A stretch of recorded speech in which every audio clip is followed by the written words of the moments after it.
The gavel fell with a sound reminiscent of a bone breaking. The clean, final sound echoed the clean, final way in which my life had just been severed from its foundation. I remained in the silent courtroom, observing my family as the aroma of old paper and inexpensive wood polish enveloped my nostrils. My family. Daniel, my father, stood with his shoulders aligned in a suit that I had assisted him in purchasing. Clara, my mother, was a perfect example of feigned sorrow as she dabbed at her dry eyes with a silk handkerchief.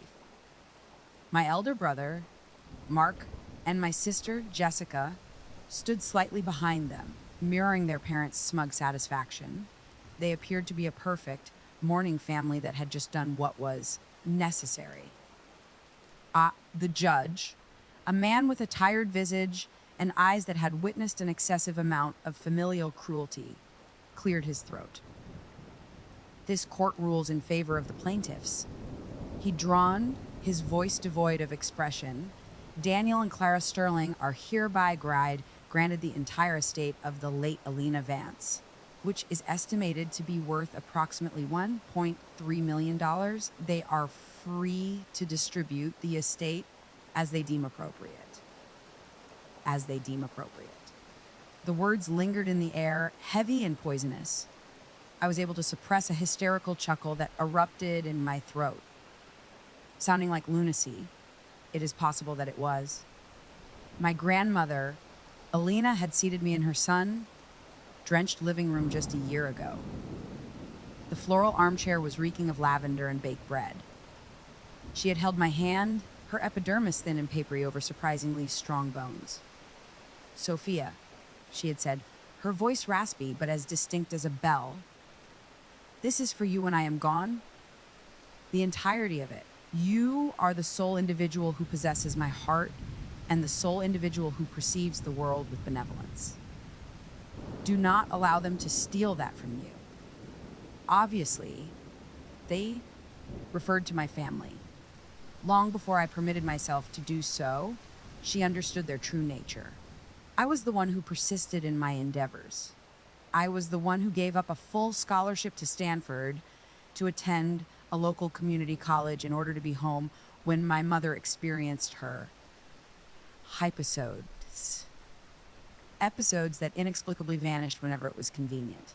I was the one who drained my college fund, which Grandma had meticulously saved for me, to rescue Mark from a disastrous business venture that cost him $50,000. I was the one who signed a lease for Jessica's exorbitantly priced apartment after she was evicted from her previous one for failing to pay rent. I had gradually relinquished portions of my future, offering them to a family that did not regard my generosity as a gift, but rather as a resource to be exploited. In exchange, they had submitted a meticulously fabricated narrative to the court. They depicted me as an ungrateful, irresponsible grandchild who had exploited the senility of an elderly woman. They created forgeries, bribed witnesses who claimed my grandmother was confused, and transformed every act of affection I had ever demonstrated into an act of manipulation. My father's expression was one of mournful obligation as he turned to gaze at me. He apologized. Sophia, I apologize for the situation. His voice was audible to the court stenographer. We are simply carrying out the family estate's best interests. I gazed at him in response, my vision becoming increasingly hazy. There was no sign of my father. I observed a stranger, a fraud artist who had excelled in his craft. My shoulder was touched by the bailiff. Mom, it has concluded. You are free to depart. Where should you travel? I had been residing in my grandmother's residence, providing for her until the very end. The seals had already been replaced. It is probable that my possessions were stored in trash sacks that were placed on the curb. The $1.3 million was not merely a sum of money. It was the future that Grandma had promised me, the security that I had never experienced, and the confirmation that my sacrifices had not been in vain. And now, it was gone. My mother's shopping sprees, my brother's get rich quick schemes, and my sister's Instagram perfect lifestyle were all funded by the funds that were siphoned off to finance my father's next bad investment. The shell of my former existence was left behind as I emerged from that courtroom, resembling a ghost. I lodged at the most inexpensive, unsanitary motel I could locate on the outskirts of the city that evening. Stale cigarette smoke and despair emanated from the room. The bedspread was a dreadful hue of orange and had a texture akin to sandpaper. I lay on top of it, fully clad, and gazed at the water-stained ceiling. There were $237 in my possession. I was in a state of limbo for a week. I would wander through the city during the day, a phantom among the living, and return to the motel at night. The grief exerted a tangible burden on my chest, causing me to struggle to breathe. However, a distinct emotion was beginning to emerge beneath the grief: fury, a rage that is diamond, bright, frigid, and hard. My mind was haunted by my grandmother's final words to me. Do not allow them to take that from you. The money had been stolen. My residence had been confiscated. However, they were unable to capture my essence. They were unable to overcome the fortitude she had instilled in me. My inexpensive disposable phone vibrated on the 8th day. An unidentified number. Initially, I considered disregarding it. However, an internal impulse compelled me to respond. Am I conversing with Sophia Sterling? A gentle, elderly voice inquired. Who is this? I responded, my voice raspy from lack of use. My name is Arthur Abernathy. I was your grandmother's personal attorney, and, if I may say so, a close friend. Alina assured me that I would wait a week following the probate hearing before contacting you. She anticipated this result, as you can see.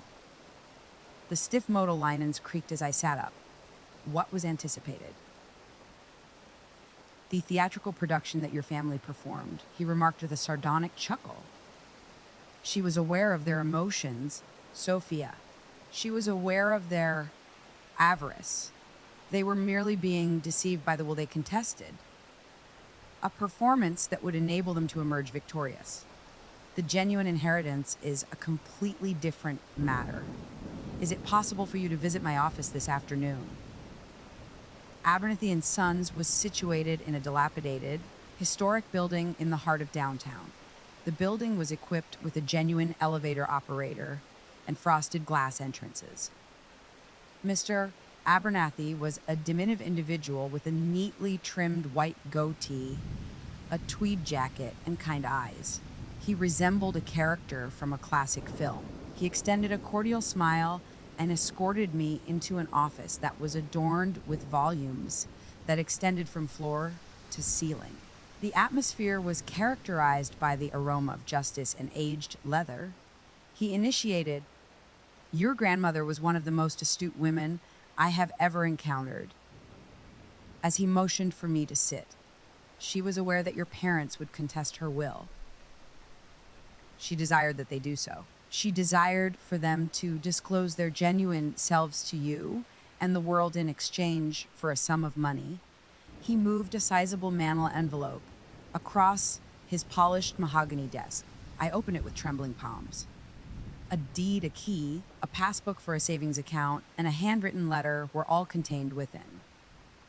Mr. Abernathy clarified that the deed pertains to a modest commercial property that she owned on the opposite side of town. It has been in your name since your 18th birthday, is registered under a trust that circumvents probate, and is entirely paid off. There is a key for that property. Alina was a highly astute investor, and the passbook was no exception. Years ago, she established this account. She referred to it as your Phoenix Fund. I accessed the passbook. The sum of $200,000 was inscribed in a clean blue ink. 200,000 euros. It was not a million, but it was worth a fortune. It was a source of support. It was the beginning. As I retrieved the missive, my eyes were filled with tears. The cursive of my grandmother, which was both elegant and familiar, flashed before my eyes. Sophia, my dearest, the vultures have feasted if you are reading this. My affection, refrain from mourning the money. It was exclusively lure. I permitted them to possess it because I was aware that it would cause them to perish. They are spirits that are tinder, dry, and greed is a fire that consumes everything it touches. What I have left you is significantly more valuable. It is an opportunity, a basis. I am aware of your emotions. I am aware of your resilience. They believe they have robbed you of everything, however, they are mistaken. They have merely liberated you. Visit the address specified in the deed. See what is present, and recall the words I have repeatedly advised you to recite. Create something that they can never take away from you. Construct it with your hands, your heart, and your brilliant intellect. That will be your triumph. Your legacy will be that. I will always adore you. Grandma Lena, I held the letter close to my bosom, allowing the paper to absorb my tears. She was aware. She had anticipated this. It was not a tragedy, rather, it was a test. She had just provided me with all the necessary resources to succeed. The following day, I traveled to the address specified in the deed by transit. It was situated in a slightly dilapidated yet attractive neighborhood of brick, fronted buildings and ancient oak trees that was just beginning to experience a revitalization. The two-story structure, situated on a corner lot, was evidently neglected for an extended period of time. The building appeared to be in a state of disrepair, with the windows boarded up, the paint flaking, and a faded sign above the door that read, Oak Street Kef, despair. However, I did not experience any feelings of despair as I stood there, holding the key. I experienced a brief surge of enthusiasm. Walking up the filthy stairs, I inserted the H-brass key into the lock. It rotated with a gratifying clunk. The door creaked open, exposing a vast, open space adorned with ghostly figures draped in white cloths. The solitary beam of sunlight that penetrated through a crack in the boards caused dust motes to dance. It was characterized by the aroma of stale coffee and forgotten aspirations. It was a catastrophe. It was a financial disaster. It was flawless. This concluded the matter. This was the foundation that Grandma had bestowed upon me. A physical space rather than a pile of currency for my family to consume. A challenge. An opportunity. My footsteps reverberated in the silence as I traversed the primary room. It was fundamentally sound, exposed brick walls beneath crumbling plaster, lofty ceilings, and a stunning antique wooden bar counter. A large kitchen was located in the rear, while a compact two-bedroom residence was located on the upper level. A residence and a business all in one. My own domain in my own name that no one could ever infringe upon. The rage that had been simmering within me eventually found its purpose that day. It underwent a transformation. It was no longer a destructive inferno. Rather, it was a forge I was prepared to construct. I retrieved my phone and dialed the number listed on Mr. Abernathy's card. Mr. Abernathy. I said, my voice sounding clear and steady for the first time in weeks. It is Sophia. I am currently on the premises. Would you be able to suggest a reputable contractor? I have a task to complete. The Oak Street Kef's transformation into Grandma's Haven became my entire universe. I occupied the small apartment located upstairs where I slept on an air mattress amid boxes. I dedicated every ounce of my energy and every dollar of my Phoenix fund to the endeavor. Elias was the contractor that Mr. Abernathy recommended. He was a tall, calm man with calloused hands and honest eyes. Dirt and decay were not apparent to him when he initially traversed the abandoned area. He gently whistled as he ran his hand over the exposed brick. This is a high-quality brick, he declared, his voice a deep rumble. Sturdy foundation. Ah, he recognized the potential that I perceived, stating, "You don't find craftsmanship like this anymore." Elias and his diminutive staff served as my surrogate family for the subsequent 6 months. From sunrise to sunset, I was present on each and every day. I acquired the skills necessary to wire a light fixture, sand floors, and apply spackle. I was not merely a proprietor, I was also a constructor. Initially, my palms were soft and accustomed to turning pages. However, they became calloused and strong. My muscles would ache, and I would be more exhausted than I had ever been, as I would conclude each day covered in a film of dust. Additionally, I had never experienced such joy. I personally conceptualized the entire area, drawing inspiration from my grandmother's character. I discovered vintage furniture at flea markets, and I combined it with modern, comfortable chairs to create a pleasant and eclectic atmosphere. I desired the experience to be reminiscent of entering your grandmother's living room, a space where you could unwind and feel at ease. The walls were painted a warm cream color, and one entire wall was devoted to an enormous bookshelf that I filled with secondhand books. My covert weapon was the menu. Grandma Alina was an exceptional confectioner, and she had bequeathed me her handwritten recipe book. It was a trove of secrets, including the precise spices mixed for her renowned morning glory, muffins, the secret to a moist crumb cake, and the ideal butter to flour ratio for flaky scones. I dedicated my evenings to the meticulous trial and refinement of each recipe in the newly installed kitchen, incorporating my own contemporary modifications. I collaborated with a local roaster to develop a distinctive house blend, sourcing my coffee beans from a small, ethical farm in Colombia. I would refer to it as Elena's Kiss. I stood in the center of the cafe that had been completed the day prior to the ceremonial opening. The polished wooden floors were illuminated by the morning light that filtered through the expansive, recently installed plate glass windows. The atmosphere was characterized by the aroma of freshly applied paint, lemon polish, and the preparation of coffee. It was breathtaking. It belonged to me. I had constructed this. As I gazed at the name I had stenciled in ornate gold script on the front window, Grandma's Haven, my eyes welled up. The Haven achieved immediate success. The neighborhood was in dire need of a location that was identical to it. It was not a corporate chain that was sterile. It possessed a soul. Individuals arrived for the coffee, but they remained for the atmosphere. I endeavored to memorize the identities of my regular customers. Every morning, Mrs. Gable, a retired school teacher, arrived to enjoy a scone and the daily crossword. Ben, a freelance writer, utilized the book alcove as his office. College students, young parents, and local business proprietors were present. The Haven was transformed into the community's living area. I was a tireless worker, frequently dedicating 18 hours to my tasks. I served as the bookkeeper, the janitor, the confectioner, and the barista. However, the task served as an incentive for me.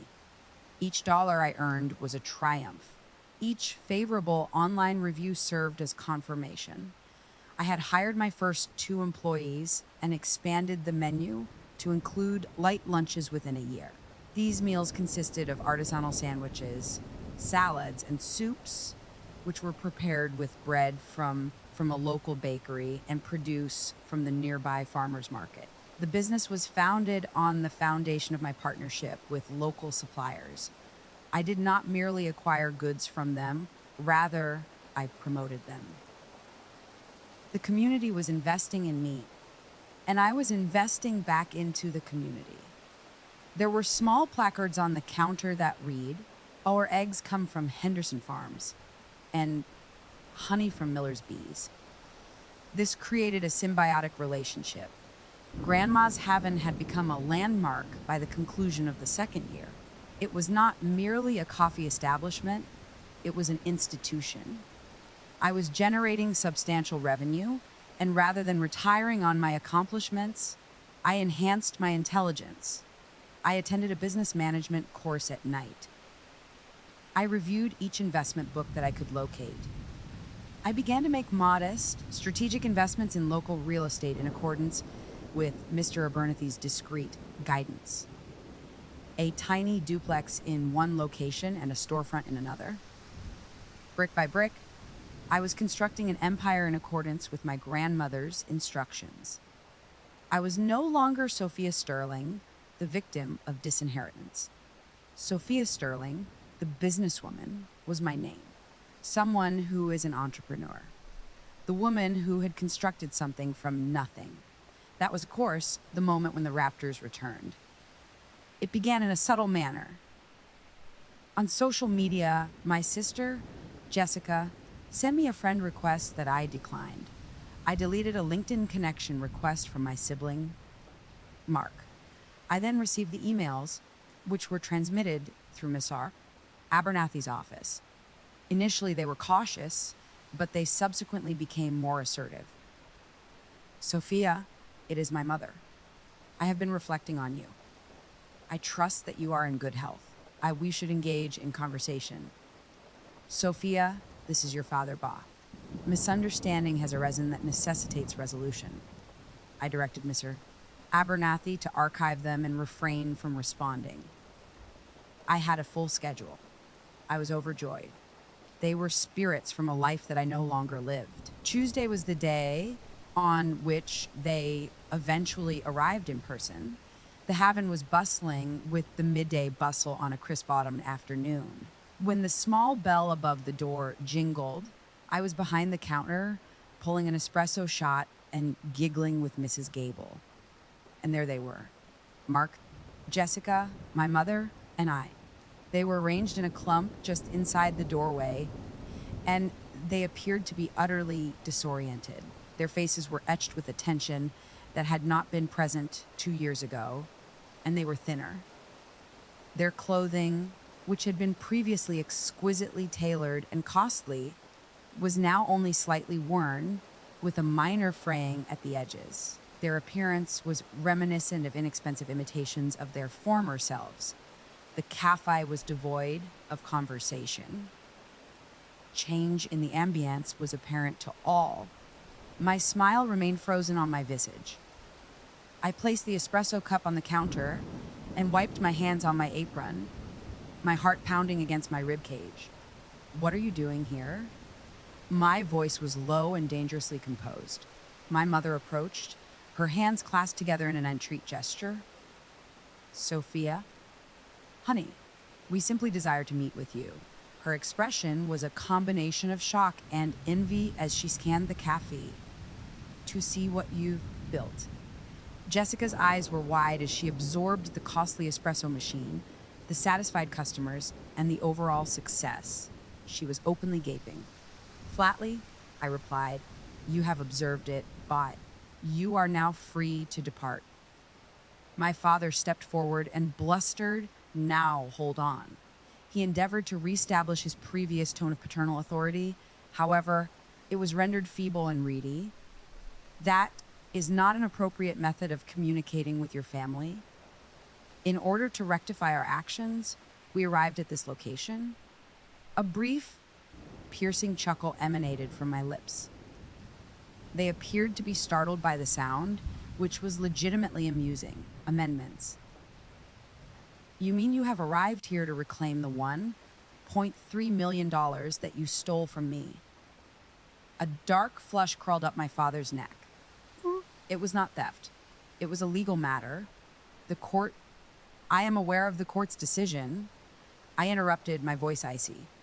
A decision that is predicated on your dishonesty, your forgeries, and your complete lack of integrity. You have abandoned me with nothing. You cast me out onto the street without a second thought. So, I will re-ask you, what are you doing in this location? Mark, who had been concealing himself behind my father, eventually disclosed himself. We are in peril, Soph. The money has vanished. Naturally, it was absent. I had anticipated it would be the case. I crossed my arms and leaned against the counter, saying, let me guess, Dad's real estate investment in the Florida marshland was a can't miss opportunity that ultimately failed. Mom's personal shopping habit became somewhat unmanageable. Jessica's vocation as a lifestyle influencer did not quite take off. Mark, you likely made an investment in another sure thing, such as that alpaca farm, didn't you? I had struck every nail on the head, as evidenced by their shocked expressions. They were entirely consumed by the avarice that my grandmother had mentioned. In a mere 2 years, they had exhausted their fortune. My mother's eyes welled up with tears as she murmured, "Will you require your assistance?" This time, they appeared to be genuine. They were cries of despair. The house will be forfeited. We have exhausted our resources. I observed them, these 4 individuals who had brutally destroyed my existence without a trace of regret. Additionally, I experienced no sensation. The burning rage dissipated, yielding to a frigid, void-like tranquility. They were pitiful. "Can you assist me?" I repeated the word as if it were a foreign language. "Do you require my assistance? The last time I assisted you, I found myself in a motel room with only $200 in my possession, uncertain about how I would afford to eat. I depleted my college fund the last time I assisted Mark. When I last assisted Jessica, she neglected to pay the rent, leaving me responsible for the payment. I have exhausted my capacity to provide assistance to you. It is a wilderness. There is no provision for you in this location." I addressed my colleagues. "Lily, would you be able to direct these individuals to the door?" They were in the process of departing. My father's expression was distorted by rage. "You ungrateful child, after all that we have done for you." I gently amended him, "You mean everything you did to me. Please vacate my cafe at this time. Remove yourself from my existence. And please refrain from returning at any time." Their departure was marked by a stunned hush. The entire exchange had been heard by every customer in the establishment. Mrs. Gable approached the counter and touched my hand. "I am pleased for you, my dear," she exclaimed, her eyes gleaming with approval. "Discourage them from once more obscuring your doorstep." However, I was aware that it would not be the last time I received communication from them. Persons who were in a state of despair engage in frantic actions. Mr. Abernathy contacted me 1 week later. "Sophia," he said, his tone somber, "I believe I have discovered something. I was in the process of finalizing the documentation for your grandmother's trust by reviewing outdated county records. It is disquieting." He clarified that a substantial parcel of land that my grandmother owned, which she had always considered sacred, had been sold 6 months prior to her passing. Mr. Abernathy, who had observed her signature on numerous occasions, was certain that it was a forgery, despite the fact that the signature on the deed was hers. The funds were transferred to an anonymous holding entity, and the sale price was significantly lower than the market value. A holding company that he had traced back to my father. With a sickening clarity, the pieces clicked into position. I murmured into the phone, "They were in debt." They were already in severe financial distress prior to her passing. "Miss Sarr," Abernathy verified, "it seems to be the case. They concealed the sale of her land in order to satisfy their obligations. This implies that their urgency to obtain the inheritance was not solely motivated by avarice. It was a matter of concealing their traces. The illicit sale would have been disclosed to you had you acquired the estate. The betrayal was more profound and sinister than I could have ever conceived. They had not only seized my future, they had also committed fraud against a dying woman." They had tainted her memory in order to protect their own identities. I was unable to fall asleep that evening. The familiar hot burn of fury had replaced the cold calm I had experienced. However, this time it was more focused. It was precise. I at last comprehended. This was no longer solely about financial gain. It was a matter of justice. It was a matter of honor. My grandmother's legacy was the subject. I contacted my father the following morning. He replied on the initial ring, his tone optimistic. "Sophia, please meet me at the Haven at noon tomorrow," I said, my voice devoid of emotion and monotone. "All of you. We need to discuss something." I terminated the call before he could respond. The cafe was closed to the public when they arrived the following day. I was seated at a table in the center of the room, with Mers Abernathy seated beside me. The door was affixed with a sign that read, "Closed for private event." A folder was placed on the table in front of us. Their faces were a blend of apprehension and hope as they sat across from me. I raised my hand to prevent my mother from speaking. I replied, "I am knowledgeable about the land." The color of my father's visage subsided. My mother expelled a breath and brought her hand to her mouth. "I am aware that you forgeried my grandmother's signature and sold the Willow Creek property to satisfy your gambling debts, Dad. I am aware that you were bankrupt prior to her passing." I opened the folder and transferred copies of the deed, the forged signature, and the money trail to the table. "Mr. Abernathy has already verified the information with a handwriting expert. This is fraudulent. A felony. It is possible that you will be sentenced to imprisonment. Silence. Silence that is oppressive and thick. Sophia, what do you desire?" My father's arrogance faded away as he finally passed away. He appeared to be an elderly, shriveled individual. I expressed my desire for a confession. A comprehensive public admission. I had a straightforward strategy that was also quite brutal. I informed them that they would release a public statement in which they would acknowledge the fraud, the falsehoods they told in court, and the theft of my inheritance. They would issue a public apology to the memory of my grandmother and to me. "Why?" Jesse cried out in agony. "Why would you subject us to this? It would embarrass us." I replied coldly, "Humiliation is a small price to pay for avoiding a prison sentence. You subjected me to humiliation. My name was disparaged by you. You have sullied the memory of the sole individual who has ever genuinely loved me. Either you will complete this task or I will transfer this folder to the district attorney. It is entirely up to you." I imposed one final condition on them.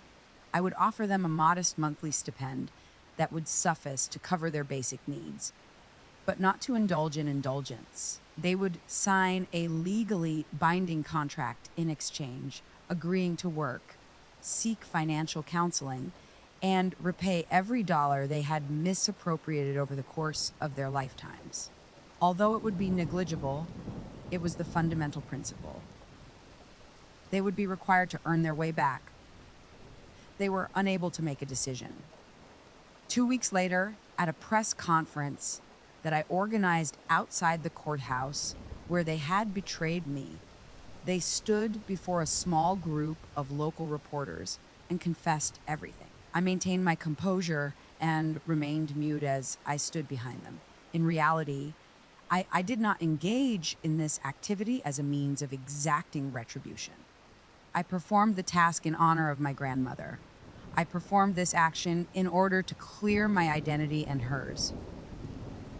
My empire expanded in the years that followed. The initial of 5 prosperous cafes was Grandma's Haven. Diversifying my real estate portfolio was my objective. I established a modest venture capital fund to assist emerging entrepreneurs, particularly women, in their initial stages. Mr. Abernathy conducted one final surprise telephone call to me several years subsequent to his confession. My grandmother had established a secondary trust that would only be activated 10 years after her demise or upon the public clearing of her name. This trust had matured. It was a vast portfolio of stocks and bonds, a fortune that eclipsed the initial inheritance that my family had fought over. I was an exceptionally affluent woman, regardless of the metric used. The long, slow process of rebuilding their lives was initiated by my family, who remained faithful to their word. My father secured employment as a car salesman. My mother was employed as a receptionist. They were humiliated and demoralized, but for the first time they were forthright.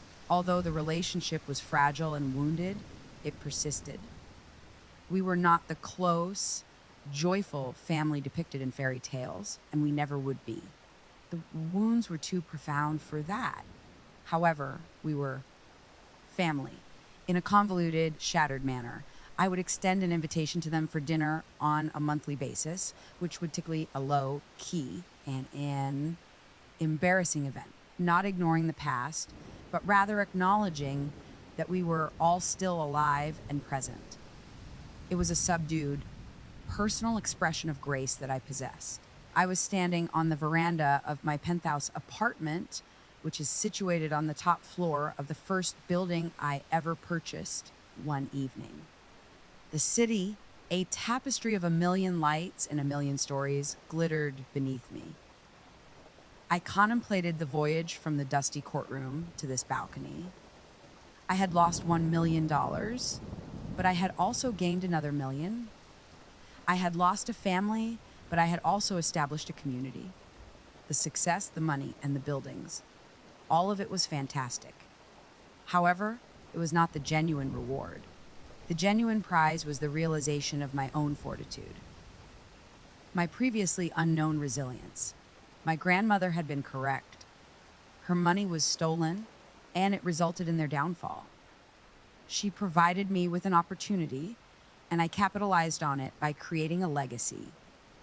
I had constructed something with my own two hands, my own heart, and my own intellect. And that was an asset that could never be taken from me.